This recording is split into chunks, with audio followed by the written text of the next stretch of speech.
Hello, history enthusiasts. Welcome back to Infinitia Verity, your go-to channel for unraveling the deepest mysteries of history with intriguing facts. Today we're diving into one of the most relentless invasions of the medieval world, the Mongol invasion of Europe. What drove the Mongols to invade Europe? How did their strategies lead to both triumph and terror? And what were the long-lasting impacts of these invasions on the continent? Buckle up, because this is going to be an adventure through time filled with surprising facts, thrilling history, and answers to questions that have puzzled historians for centuries. Segment 1. The Origins of the Mongol Conquests. To understand why the Mongols invaded Europe, we need to start with the man behind it all, Genghis Khan. Born as Temujin, Genghis Khan was more than just a military leader. He was a visionary who unified the scattered Mongol tribes into a powerhouse of military prowess. By the time of his death in 1227, the Mongol Empire stretched from the Pacific Ocean to the Caspian Sea, covering vast parts of China, Central Asia, and the Middle East. But why did the Mongols, a nomadic group from the steppes of Central Asia, feel the need to conquer distant lands, including Europe? The answer lies in their need to secure wealth, expand their trade routes, and assert dominance over rival civilizations. Conquering Europe would give them control over the rich trade networks of the West, while also neutralizing potential threats. Interesting fact 1. Did you know that Genghis Khan's army was composed of highly disciplined and mobile cavalry units? They could ride up to 100 miles a day, giving them incredible speed and flexibility on the battlefield. Interesting fact 2, Genghis Khan was known for his brutal tactics, but he also promoted meritocracy in his empire. It didn't matter where you came from. If you were skilled and loyal, you could rise to the top. Segment 2. The Mongol invasion of the Kievan Rus. The Mongol expansion into Europe started with the invasion of the Kievan Rus, a federation of Slavic tribes. In 1236, Batu Khan, the grandson of Genghis Khan, led the Mongol forces into Eastern Europe. The Kievan Rus, a patchwork of rival principalities, was no match for the well-organized Mongol army. The fall of Kiev in 1240 marked the beginning of the Mongols' dominance in Eastern Europe. The invasion of the Kievan Rus was not just about expanding Mongol control, but also served as a testing ground for their military tactics. The Mongols used psychological warfare to great effect. They would sometimes feign retreats, luring their enemies into ambushes where they would then be annihilated by Mongol archers. Interesting fact 3. The Mongols were masters of intelligence gathering. They often sent scouts ahead of their armies to gather information about enemy forces, terrain, and cities, ensuring they were always one step ahead of their foes. Interesting fact 4. The Mongols made use of multi-language spies and interpreters, allowing them to communicate with different cultures and manipulate political situations to their advantage. Segment 3. The devastation of Poland and Hungary. As the Mongols continued their march into Europe, their next targets were Poland and Hungary. In 1241, they launched a coordinated invasion of both regions. In Poland, the Battle of Legnica was a decisive Mongol victory, with the Polish forces crushed by Batu Khan's army. However, the Mongols didn't stop there. Just days later, the Battle of Mohi in Hungary saw the Mongols annihilate a much larger Hungarian army. The Hungarian king barely escaped with his life, and the kingdom was left in ruins. Despite their victories, the Mongols didn't establish long-term control over these territories, as their campaigns were abruptly halted due to events in their homeland. Interesting fact 5.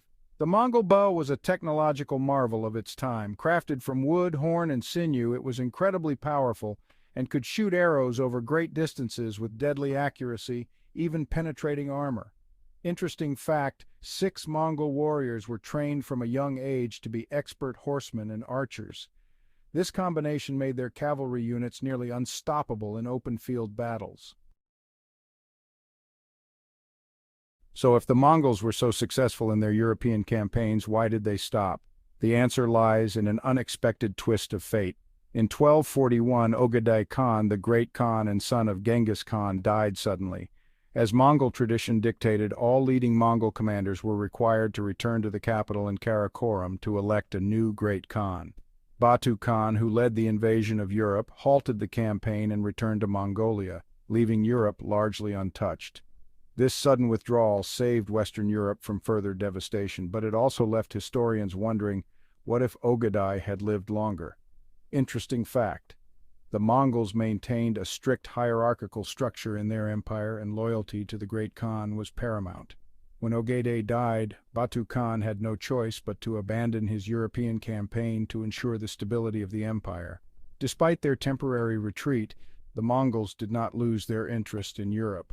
Later, Khans would continue to keep Europe in their sights, though they would never launch an invasion on the same scale as Batu Khans. While the Mongol invasions into Europe were short-lived, their impact was long-lasting. The destruction of cities like Kyiv left parts of Europe in ruins for decades. The Mongols also weakened the Byzantine Empire and indirectly contributed to the fall of Constantinople to the Ottoman Turks 2 centuries later. In the east, the Mongols' campaigns had a more direct influence. The rise of the Grand Duchy of Moscow can be traced back to the Mongol invasions, as Moscow became the center of resistance against Mongol domination. The eventual overthrow of the Mongols by the Russians laid the foundation for the powerful Tsardom of Russia. Interesting fact. The Mongols didn't just bring destruction to Europe, they also brought knowledge. Their empire facilitated the transfer of gunpowder from China to Europe, forever changing the nature of warfare on the continent. The Mongols were also responsible for creating one of the earliest forms of international postal systems, known as the yam. This network allowed for quick and efficient communication across the vast Mongol Empire. The Mongol Empire under Genghis Khan and his successors was not just a force of destruction. They created one of the largest empires in history, stretching from China to Eastern Europe, and their influence is still felt today.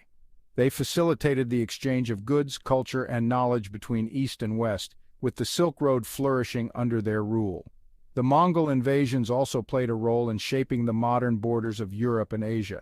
Without the Mongol influence, countries like Russia might never have become the powerful empires they would later become. The Mongol era was a turning point in world history, affecting everything from trade to technology. Interesting fact, the Mongols had a unique approach to governance. Rather than imposing their own culture on conquered peoples, they often allowed local leaders to remain in power, as long as they paid tribute to the Khan. The Mongols were religiously tolerant, allowing different faiths to flourish under their rule.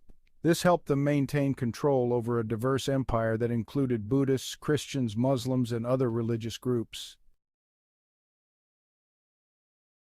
In the end, the Mongol invasion of Europe was a mixture of ambition, military genius, and unforeseen circumstances. While Europe narrowly escaped full Mongol domination, the impact of their campaigns was profound, shaping the continent's history in ways we still feel today. From the devastation of cities to the spread of new technologies, the Mongols left a mark on the world that can never be erased. If you found this exploration of the Mongol invasion fascinating, don't forget to subscribe to Infinitia Verity and hit the notification bell so you never miss an episode. Let us know in the comments what topic you'd like us to dive into next. Until next time, keep uncovering the mysteries of history.